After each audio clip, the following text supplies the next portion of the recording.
BLA 16 जगहों पे बलूचिस्तान में हमला कर देती है। उसके बाद दाइश जो कि डोनाल्ड ट्रंप की हिट लिस्ट पे है, उसने पाकिस्तान में अचानक हमला कर दिया और हमारी इंटेलिजेंस को खबर ही नहीं कि तो ये अपोजिशन अगर इनको मिल गई तो आसिम मुनीर का जो तख्ता है वो तो आसानी से उलट सकता है। नाजरीन, मौजूदा एस्टैब्लिशमेंट इस वक्त बहुत ही प्रेशर में है। आसिम मुनीर के लिए इस वक्त एक बहुत बड़ा इम्तिहान ये है कि डोनाल्ड ट्रंप अब आसिम मुनीर से ये एक्सपेक्ट कर रहा है कि वो अपनी जो फौजें हैं वो गाज़ा में भेजे। अब इस वक्त जो हालात हैं कि मुल्क के अंदर आपको पता है कि एक पॉलिटिकल इंस्टेबिलिटी भी है, इकोनॉमिक इशूज़ भी हैं और इस वक्त कई जगहों से फ्रंट खुल चुके हैं। मशरक़ में भारत का ख़तरा है, मगरब में अफ़गानिस्तान का ख़तरा है TTP का, और BLA और अब दाइश भी बीच में आ गई है। अब इसी सिलसिले में आप देख रहे हैं कि PTI से भी बातचीत की जा रही है। इस वक्त बुशरा बीबी की जो बहन है उनको उनसे मिलने की इजाज़त दी गई।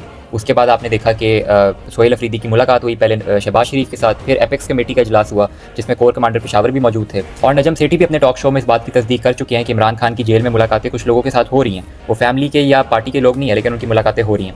तो ये सारा कुछ किसी वजह से हो रहा है। मैंने आपसे पहले भी इस बात का जिक्र किया था कि आसिम मुनीर के ऊपर इस वक्त काफ़ी प्रेशर बना हुआ है, क्योंकि MBS और डोनाल्ड ट्रंप एक्सपेक्ट कर रहे हैं कि इमरान खान को रिलीफ दिया जाए। और आप देखें कि अब पाकिस्तान ने अगर अपनी फौजें गजा में आगे भेजनी है तो एक पॉलिटिकल यूनिटी इस मुल्क में उनको दिखानी पड़ेगी। दूसरे एंड पे आसिम मुनीर की ये भी कोशिश है कि डोनाल्ड ट्रंप किसी तरह खुद ही जो है वो इस बात से पीछे हट जाए। तो आप देख रहे हैं कि BLA 16 जगहों पे बलूचिस्तान में हमला कर देती है। उसके बाद दाइश जो कि डोनाल्ड ट्रंप की हिट लिस्ट पे है, उसने पाकिस्तान में अचानक हमला कर दिया और हमारी इंटेलिजेंस को खबर ही नहीं कि कैपिटल सिटी में इमाम बारगाह पे हमला हो गया। दिन दहाड़े 31 लोग शहीद हो गए, जो सिर्फ मीडिया में रिपोर्ट किया जा रहा है, और ये नंबर जो कहा जा रहा है कि अंडर रिपोर्टेड है।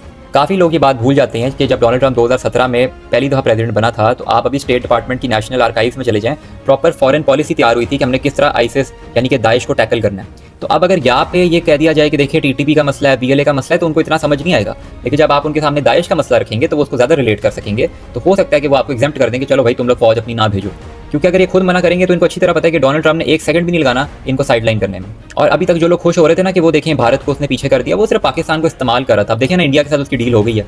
इंडिया को उसने पाकिस्तान पे 19% टैरिफ, इंडिया को 18% टैरिफ दे दिया। ये बातें पहले किसी को समझ नहीं आती, सारे कहते हो देखो ट्रंप का फेवरेट फील्ड मार्शल ये वो। तो कहीं ना कहीं माहौल इस तरह का बनाया जा रहा है कि डोनाल्ड ट्रंप खुद ही कह दे कि चलो सही है, तुम फौजें अपनी ना भेजो, तुम्हारे तो अपने बड़े मसले बने हुए हैं मुल्क में। क्योंकि इन्होंने इतनी ज़्यादा कमिटमेंट्स कर दी कि अब अगर इन्होंने वहाँ पे फौजें भेजी तो आपको पता है कि पाकिस्तान में जो फार राइट के लोग हैं, स्पेशली TLP को भी इन्होंने पहले बैन कर दिया, उस जैसी जमात, और फिर PTI को वैसे इन्होंने जो है वो दीवार के साथ लगाया हुआ है। तो ये अपोजिशन अगर इनको मिल गई तो आसिम मुनीर का जो तख्ता है वो तो आसानी से उलट सकता है। क्योंकि आपको पता है कि पाकिस्तान में जो है वो यहूदों नसारा के खिलाफ जो है वो बहुत ज़्यादा गुस्सा पाया जाता है, और ये मसला खाली इसराइल या फ़लस्तीन का नहीं है, ये मसला एक रिलीजियस मसला है। इस बात को काफ़ी लोग मेरी बात को नहीं मानेंगे, लेकिन ये मसला खाली फ़लस्तीनी रियासत के कायम होने का नहीं है। आज अगर फ़लस्तीनी रियासत कायम हो भी जाती है तो मुसलमान और यहूदी की दुश्मनी फिर भी रहेगी।